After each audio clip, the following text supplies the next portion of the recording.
Hello everyone, आज है 13 दिसंबर और आज इस वीडियो में हम बात करने जा रहे हैं वोडाफोन आइडिया के बारे में। ₹7.85 के आसपास शेयर ट्रेड कर रहा है। ना ही तेज़ी है ना ही गिरावट है, लेकिन एक महीने में अगर आप देखो तो अभी भी 7% की तेज़ी है। लेकिन जो तेज़ी आई थी वो सिर्फ 3 दिनों में आ गई थी यहाँ पर। अब देखिए, ₹6.5 से 3 ही दिन में ही ₹8.5 पे क्या था, लेकिन उसके बाद लगातार गिरा है। अगर बीच में एक आध दिन की भी तेज़ी आई है तो ये लगातार गिर रहा है। वो भी तेज़ी तब नहीं आई जब 3 दिन पहले प्रमोटर्स ने 39% प्रीमियम पर पैसा इन्फ्यूज़ करा था। उसके बावजूद भी तेज़ी नहीं दिखाई इसने, जबकि बाज़ार अगर आप देखोगे तो ये हफ्ता काफ़ी अच्छे मूड में रहा है। बाज़ार ने ये हफ्ता काफ़ी अच्छा पैसा बना कर दिया है। बात करेंगे वीडियो में इसके बारे में, लेकिन उससे पहले अगर आपने अभी तक चैनल को सब्सक्राइब नहीं किया है तो प्लीज़ अभी इसे सब्सक्राइब कर लीजिए, क्योंकि आगे भी बहुत सारे वीडियोज़ हैं जो वो काफ़ी ज़्यादा हेल्प करेंगे। तो ₹7.85 का ये शेयर है और एक महीने में 7% की तेज़ी, लेकिन एक साल में 40% का फॉल है। अगर आप हायर लेवल से कंपेयर करोगे जो कि 18.5 का था, तो भैया गिरावट 50, 55, 60% तक की देखने को मिल रही है। और अगर देखो, इससे पहले भी थोड़ी बहुत अटेम्प्ट करे थे, गिरावट आई। मेजर यहाँ पर फॉल हमें तब देखने को मिला जब इन्होंने अपने एजिया ड्यूज़ के रिकैलकुलेशन को लेकर सुप्रीम कोर्ट में पिटीशन दाखिल करी। तो सुप्रीम कोर्ट ने इनकी जो पिटीशन थी उसको खारिज कर दिया। उसके बाद ही लगातार गिरा। उसके बाद जब इनको भैया जो स्पेक्ट्रम अलॉटमेंट थे उसके लिए भैया इनको बैंक गारंटीज़ देनी थी, वो भी ये लोग फेल होकर गए, नहीं दे पाए। तो दिक्कत यहाँ पर भी है। बीच में तेज़ी बनती है जब कोई खबर आती है, लेकिन बाद में गिरावट ही गिरावट है यहाँ पर देखने को मिल जाती है। अब देखिए, अभी 3 दिन पहले खबर आई थी, मतलब यहाँ पर कि प्रमोटर ने पैसा इन्फ्यूज़ करा है, फिर भी तेज़ी नहीं आई। हालांकि कल तो बाज़ार काफ़ी नेगेटिव में ही था, आज भी पॉजिटिव में तो नहीं खुला है, निफ्टी में गिरावट ज़रूर है। लेकिन अगर आप देखोगे तो यहाँ पर वोडाफोन आइडिया में अगर आप देखोगे तो शेयर में उस दिन इंट्राडे में राइज आया ज़रूर था, जब ये खबर आई थी कि जो प्रमोटर्स है वो 1980 करोड़ रुपए यहाँ पर इन्फ्यूज़ करने वाले हैं वाया प्रेफरेंशियल इश्यू। और तब शेयर जो ट्रेड कर रहा था वो ₹8.29 पे ट्रेड कर रहा था। ठीक है, ₹8.29 पर। और यहाँ पर जो प्लान है प्रमोटर का वो यही है कि तकरीबन तकरीबन 1980 करोड़ रुपए ये लोग इन्फ्यूज़ करेंगे। उसके बदले में कितने इक्विटी लेंगे? 175.53 करोड़ इक्विटी शेयर्स। मतलब पर शेयर की जो कीमत यहाँ पर निकल कर आ रही है वो ₹11.25 की है। ₹11.25 के ऊपर प्रमोटर ने पैसा इन्फ्यूज़ करा है, जो कि एग्जिस्टिंग मार्केट प्राइस से काफ़ी हाई प्राइस पे इन्होंने ये पैसा इन्फ्यूज़ करा है। तो इस खबर से भी तेज़ी नहीं आई यहाँ पर, क्योंकि देखो दिक्कत है यहाँ पर। अभी अगर आप देखो, सबसे जो मेजर प्रॉब्लम इस कंपनी में है वो डेट को लेकर ही है, कर्जे को लेकर है। ठीक है, और एक और बड़ी प्रॉब्लम इनके लिए निकल कर आ गई, वो BSNL के साथ आ गई। अब तक 3 प्लेयर थे यहाँ पर, अगर आप देखो जियो और एयरटेल। इनकी जो टक्कर थी वोडाफोन की वो जियो और एयरटेल से ही थी ज़्यादातर, अगर आप देखो। लेकिन जब से टैरिफ बढ़े हैं तो एक और बड़ा प्लेयर इमर्ज हुआ है, वो BSNL है। और BSNL भी भैया 4G 5G में अग्रेसिवली आगे बढ़ रहा है, टाटा के साथ पार्टनर कर कर। तो ये बड़ी बात है यहाँ पर। और अगर एक और प्लेयर अगर आता है, और अगर हमने पिछले कुछ महीनों में देखा भी है कि जियो ने भी अपने सब्सक्राइबर लूज़ करे हैं, एयरटेल ने भी लूज़ करे हैं, वोडाफोन ने तो करे ही है, BSNL ने सब्सक्राइबर अपने जोड़े हैं यहाँ पर। तो ये दिक्कत है। इसके अलावा खबर ये भी थी कि तेजस नेटवर्क जो है वो वोडाफोन आइडिया को हेल्प करेगा उनके 4G और 5G के रोल आउट को लेकर।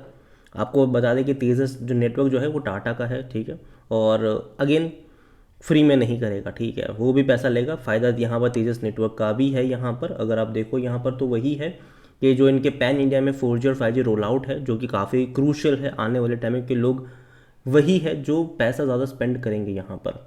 और उसके रोल आउट को लेकर तेजस नेटवर्क के साथ इन्होंने पार्टनरशिप करा हुआ है, उनको यहाँ पर इन्होंने काम दिया हुआ है। देखते हैं कि चीज़ें कैसे पेन आउट होती है यहाँ पर इसको भी लेकर। और जहाँ तक वॉल्यूम्स की बात करें, देखो बाजार जस्ट अभी खुला है और ऑलरेडी 6.25 करोड़ से भी ज़्यादा के शेयर ट्रेड हो चुके हैं यहाँ पर। 9:40 हुई है और यहाँ पर हो गया है ऑलमोस्ट 6.25 करोड़। तो बड़ी क्वांटिटी में ट्रेडिंग भी यहाँ पर हमें देखने को मिल रही है। मार्केट कैप देखो देखने में पेनी स्टॉक है, लेकिन मार्केट कैप लार्ज कैप वाला है। 55,000 करोड़ के आसपास का इसका मार्केट कैप देखने को मिल रहा है।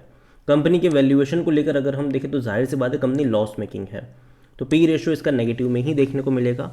और जहाँ तक इनके फाइनेंशियल्स देखें तो वो कुछ खास अच्छे नहीं है। इवन लास्ट क्वार्टर में भी उम्मीदें थी कि भैया टैरिफ जो बढ़ाए हैं 15-16% तक के जो टैरिफ बढ़े हैं उससे शायद हमें एक जंप देखने को मिले रेवेन्यू में, जो कि देखने को मिला पिछले साल के मुकाबले, लेकिन उतना बड़ा सिग्निफिकेंट जंप नहीं है ये। क्योंकि रीज़न ये भी है कि देखो यार, अगर टैरिफ बढ़े भी हैं तो यूज़र भी तो छोड़ के गए हैं इन्हें, तो ये दिक्कतें आ रही है। इनके रेवेन्यू उस तरीके से बढ़ ही नहीं रहे हैं। अगर आप देखोगे तो जितने रेवेन्यू इनके 2022 में थे आज भी उतने के आसपास है, ये अटक रहे हैं। प्रॉफिट है नहीं, लॉस है। 7,175 करोड़ का लॉस करा था इन्होंने, जो कि छोटा मोटा लॉस नहीं है, बहुत बड़ा लॉस है ये। क्योंकि देखो उम्मीद थी कि इनके रेवेन्यू बढ़ेंगे तो भैया लॉस कम होगा, लेकिन लॉस कम तो नहीं हुआ यहाँ पर। तो अभी भी भारी भरकम नुकसान देखने को मिल रहा है। आने वाले क्वार्टर और इम्पोर्टेंट होंगे इनके लिए कि कंपनी कैसा परफॉर्म कर रही है, क्योंकि पैसा जो रेज़ करा है उसका भी इस्तेमाल करेंगे। कुछ डेट इन्होंने चुकाया भी है, इसके अलावा कुछ डेट को इक्विटी में इन्होंने कन्वर्ट भी करा है। मैंने पहले भी कहा था कि शेयर में जो इनिशियल गिरावट की वजह रही थी वो यही थी कि इन्होंने अपने डेट को इक्विटी में कन्वर्ट करा था, तो जिनको पैसा चाहिए था उन्होंने शेयर बेच दिए थे वहाँ पर। और आगे भी ये होगा, आगे भी शेयर में जब भी तेज़ी आएगी, जिनके पास इक्विटी है, जिन्होंने डेट के बदले इक्विटी एक्सेप्ट करी है, वो एटलीस्ट उसको प्रॉफिट करने की कोशिश करेंगे। और जब भी ऐसा होगा, बिकने के लिए बड़ी क्वांटिटी आएगी बाजार में, हमें शेयर में गिरावट देखने को मिलेगी। और जहाँ तक शेयर होल्डिंग के बारे में देखें तो प्रमोटर की जो होल्डिंग वो 37.32% की है। प्रमोटर यहाँ पर दो लोग हैं, वोडाफोन ग्रुप है और आदित्य बिरला ग्रुप है। 4.10% म्यूचुअल फंड के पास है, 0.80% डोमेस्टिक के पास है, 12.69% एफ लेकर बैठे हुए हैं। रिटेल की होल्डिंग यहाँ पर 6.55% की है, और जो अदर पार्टीज़ है वो 38.55% का स्टेक यहाँ पर लेकर बैठे हुए हैं। अदर पार्टीज़ में गवर्नमेंट भी है, क्योंकि गवर्नमेंट ने इक्विटी एक्सेप्ट करी थी पैसों के बदले, क्योंकि उनके पास पैसा था ही नहीं। 16,000 करोड़ से भी ज़्यादा का पैसा चुकाना था एजीआर ड्यूज़ का, वो चुका नहीं पा रहे थे, पैसा था नहीं, तो मजबूरी में ही सही, लेकिन गवर्नमेंट ने इक्विटी एक्सेप्ट करी थी। लेकिन हर साल गवर्नमेंट जो इक्विटी है वो एक्सेप्ट नहीं करेगा, तो इनको फटाफट पैसा रेज़ करना था, जो इन्होंने रेज़ भी करा। ठीक है, बैंक से भी पैसा रेज़ करने की कोशिश करेंगे ये आने वाले टाइम में। जब भी ऐसी खबरें आएगी शेयर में तेज़ी आएगी। लेकिन अगेन मैं कह दूँ, अभी वोडाफोन आइडिया जो है वो सिर्फ और सिर्फ ट्रेड कर रहा है खबरों के आधार पर। अच्छी खबर तेज़ी, बुरी खबर यहाँ पर गिरावट, उसी तरीके से यहाँ पर कामकाज चलने वाला है। तो यहाँ पर किसी भी तरीके के फंडामेंटल्स काम नहीं करेंगे। प्योरली सेंटिमेंटल शेयर है ये आप मान के चलो, प्योरली न्यूज़ बेस्ड शेयर ये होने वाला है। और अगर मान लीजिए कि जो बैंक गारंटीज़ में कुछ इनको अच्छा मिल जाता है, गवर्नमेंट की तरफ से अगर एजीआर ड्यूज़ में अगर राहत मिल जाती है, तो एक बहुत बड़ा टर्निंग पॉइंट यहाँ पर हो सकता है। अगेन मैं कह दूँ, अगर मिलती है तो, नहीं मिलती है तो भैया कुछ नहीं होने वाला। ठीक है, तो ये सारी पॉसिबिलिटीज़ का ये शेयर है। अगर आपको लगता है कि गवर्नमेंट से इनको कुछ हेल्प मिल सकती है या फिर गवर्नमेंट इनको बचाने की कोशिश करेंगे, तो आप इसके ऊपर भरोसा कर सकते हैं। अगर आपको लगता है कि भैया नहीं, ऐसा नहीं होगा, गवर्नमेंट बीएसएनएल को ही ज़्यादा पुश करेगा, तब आप इससे दूर ही बने रहे तो बेहतर होगा। अगेन देखो, ये मेरा पर्सनल ओपिनियन, ठीक है, कोई भी इन्वेस्टमेंट एडवाइस नहीं है ये। वीडियो को यहीं पे एंड करता हूँ। पसंद आया हो तो लाइक करें, शेयर करें। चैनल पर अगर आप पहली बार हैं तो प्लीज़ सब्सक्राइब करें। और वोडाफोन आइडिया के बारे में आप क्या सोचते हैं उसके बारे में भी आप मुझे कमेंट में लिख कर बता सकते हैं। Thank you.